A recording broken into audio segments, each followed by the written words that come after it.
বাচ্চা ছেলেকে এইভাবে কেউ একা একা ছেড়ে দেয়? মা হিসাবে আপনার তো কোনো দায়িত্ববোধই নাই দেখছি। আরে আপনি ভুল ভাবছেন, আমি ওর মা না। তাহলে এটা আমার ছোট আপুর মেয়ে, খুব বাজি। আমি আগে বুঝতে পেরেছি এইটা তোমার ছেলে না।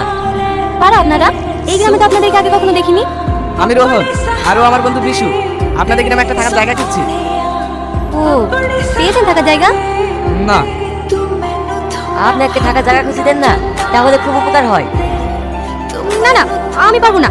আপনাদেরকে চিনি না জানি না, আমি কেন আপনাদেরকে বাড়ি খুঁজে দিতে যাবো? থাকার কোনো জায়গা পালি? হ্যাঁ পেয়েছি। তিনি কে?